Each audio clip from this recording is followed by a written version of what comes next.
Blessed is the fruit. Hi everyone, it's Natalie here. So I'm just going to start.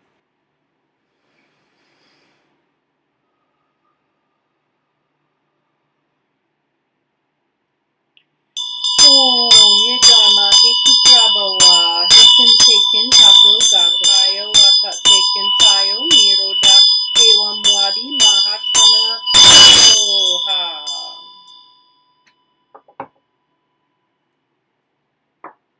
Whoo-wee! Hi everyone. Hi again. So, this was very interesting. Very interesting. Very, very, very, very, very interesting. More on a transpersonal level than on a personal one. Yeah, I mean, I would say it was not, I didn't have like a fruitless week. It was not really that bad. Really wasn't. I mean, I was tired. It was hard to kind of replenish like self energy in a in a Western sense of the word self, like in terms of like being self-led. I remember I started the week at a really low ebb somehow, and it kind of got harder and harder in the week to kind of replenish the well because it felt dried out. I managed to get it pulled back together Wednesday, and it was fine after Wednesday. So, who knows? But I found it to be a challenging week on that level. I'm glad it replenished Wednesday because Thursday morning, I think, was when I found out about the decision in Texas. That was shocking. Really shocking. Still kind of reeling from the shock of that one, actually. Really. Yeah. I'm really concerned. To say the very least, really, really concerned about what this means. And that like such a minority of the people in the country are able to do such terrifying things. That's frightening to me too. Yeah, anyway, we all know that it's in the United States is a mess. It has been for a while. We're not out of it yet. So, yeah. I'm curious to know like how this one came out for everyone else. You know, I don't know if it was but here's a possible good thing, right? There will be no result whatsoever. Maybe.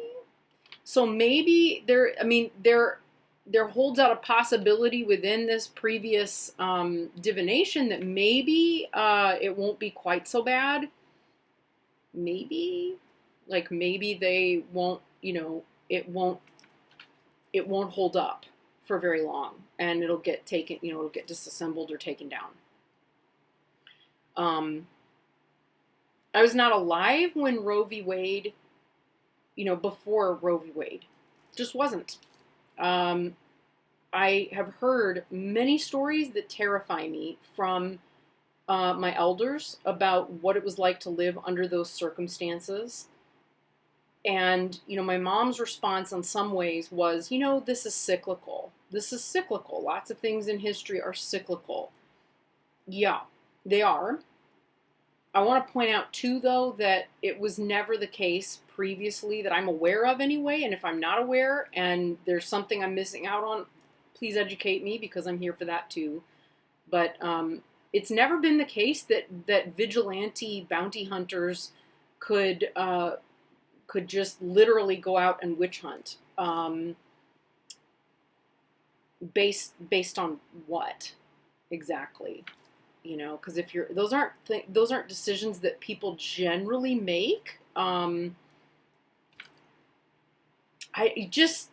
don't know. I find the whole thing pretty terrifying, frankly. So yeah. That said,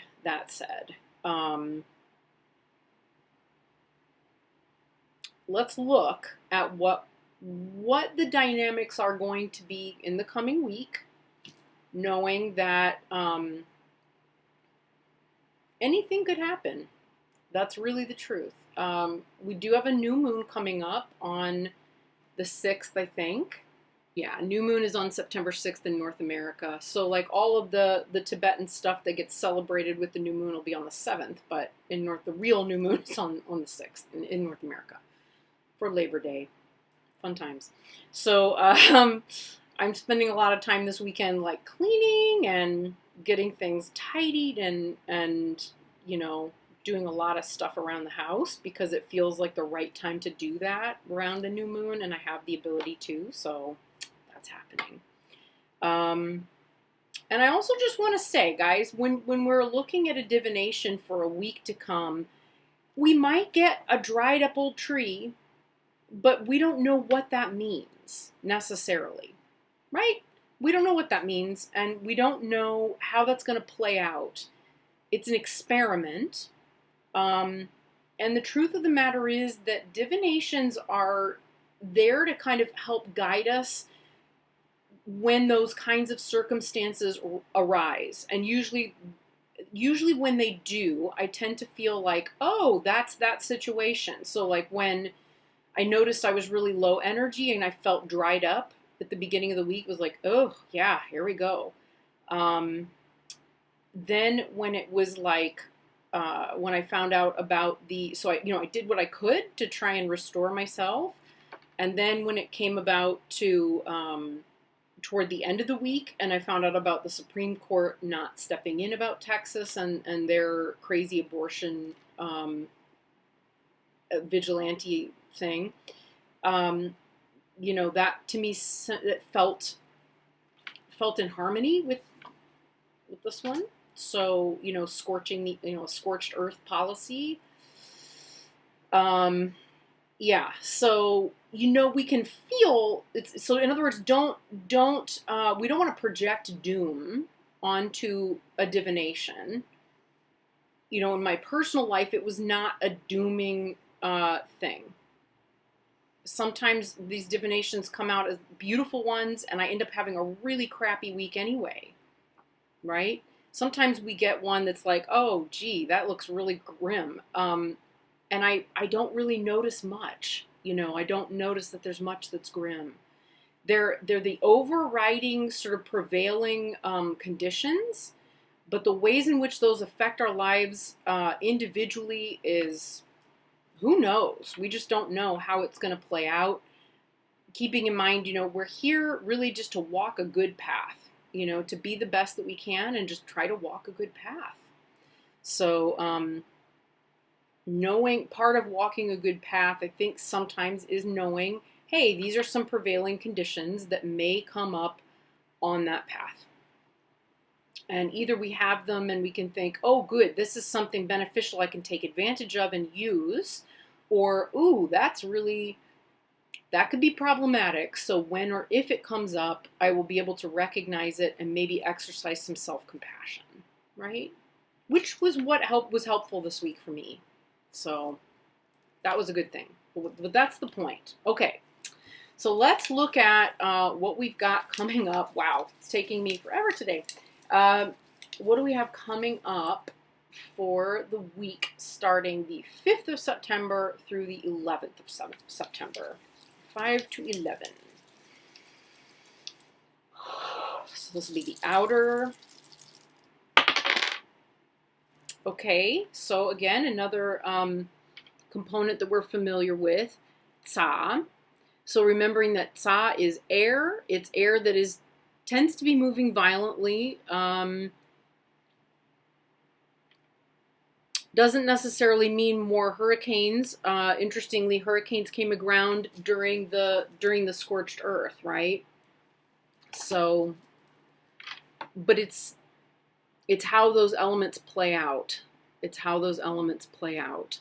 But Sa is, it can tend to be a violent one, or it's just a very exuberant, what's the word I want? It's an exuberant energy, very exuberant at its kindest. At its worst, it's a little violent. So we'll see where we're going with this Tsa. But that's the outer. Let's see what the inner is and how those two could combine.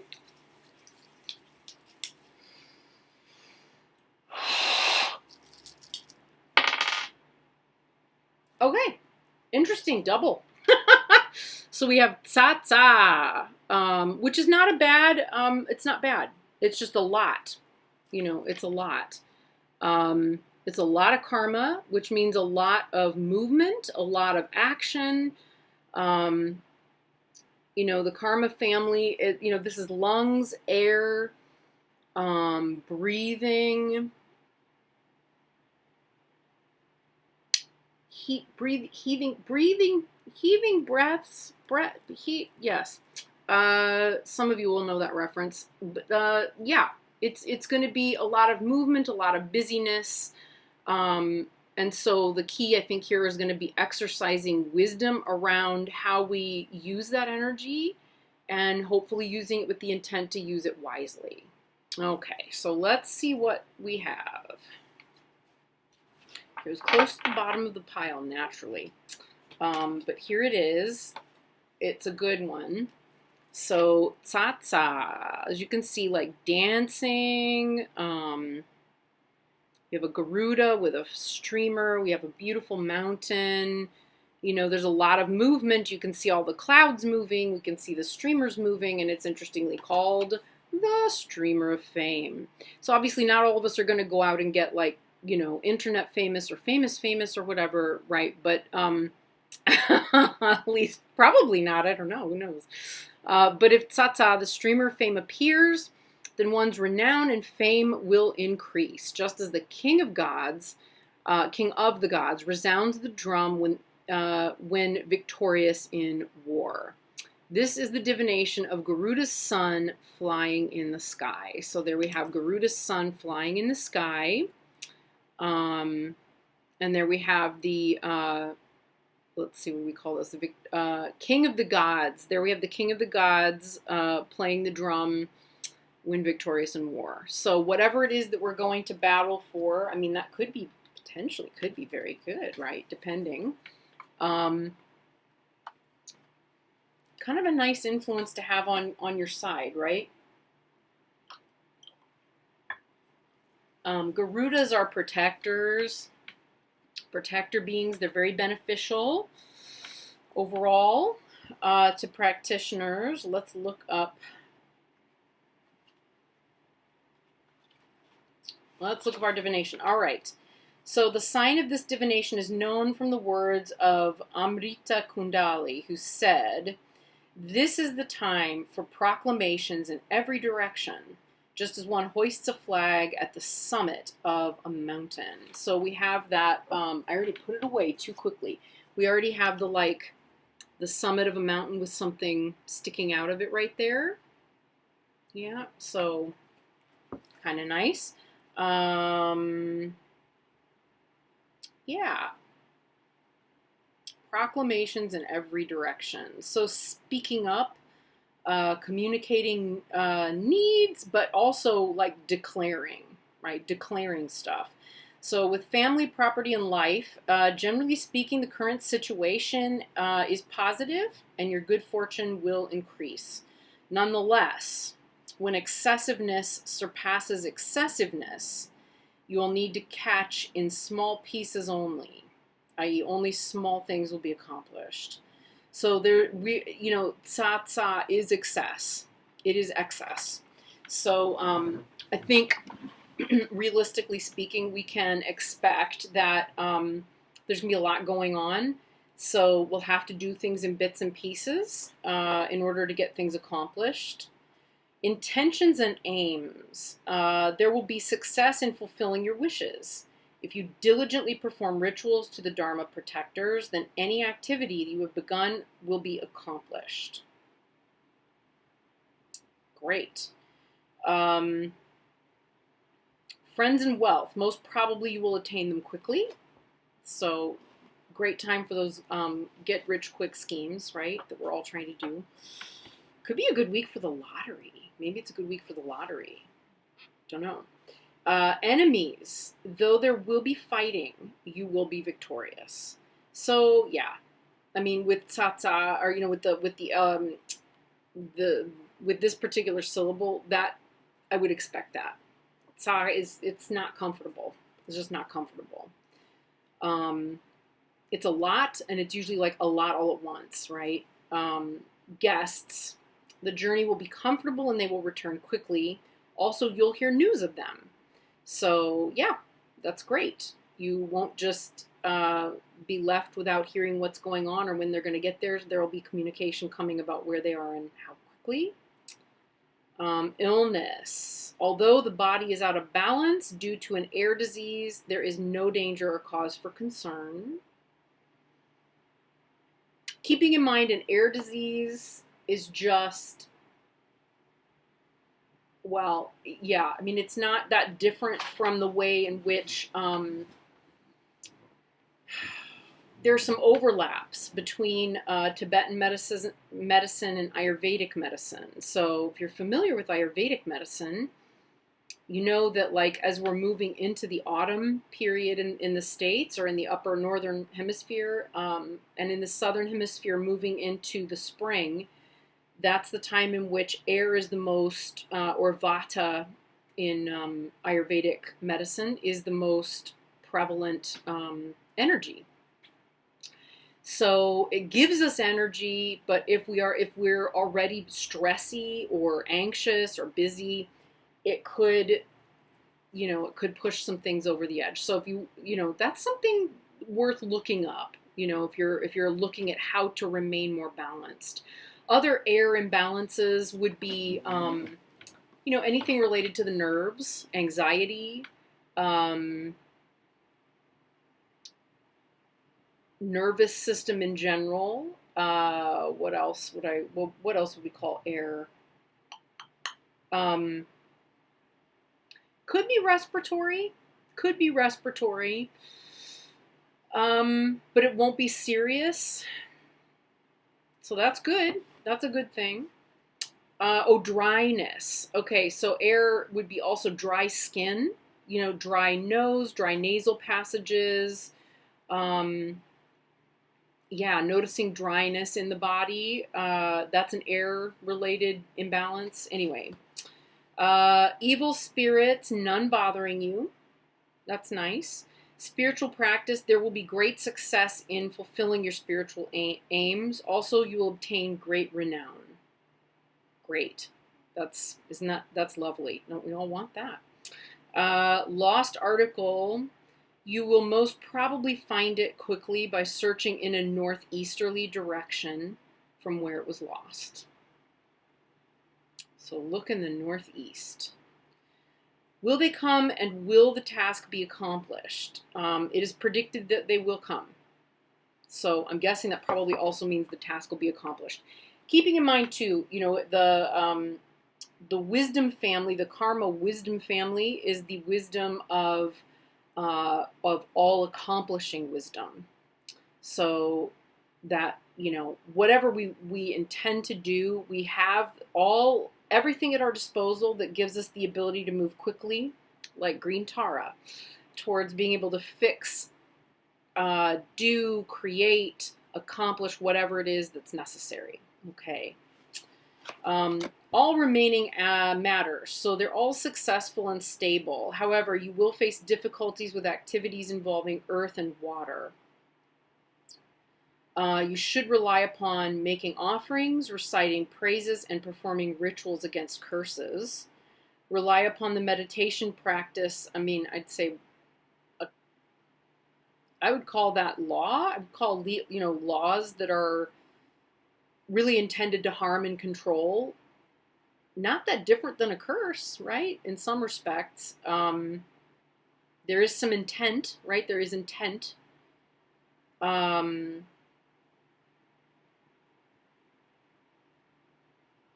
Yeah. I mean, so we're looking at, keeping in mind too, we're not looking at cursing in response, right? Not exactly what we're intending to do at all here. It's more like finding ways to make ourselves resilient so that these things have less of an ability to get us, right? That means that they can't trigger us as easily. That means that we don't have to be affected as easily, keeping in mind all accomplishing wisdom. So whatever it is that we need to do that has to be accomplished, including political action in favor of saying this is not constitutional, that bodes well. right? That bodes well.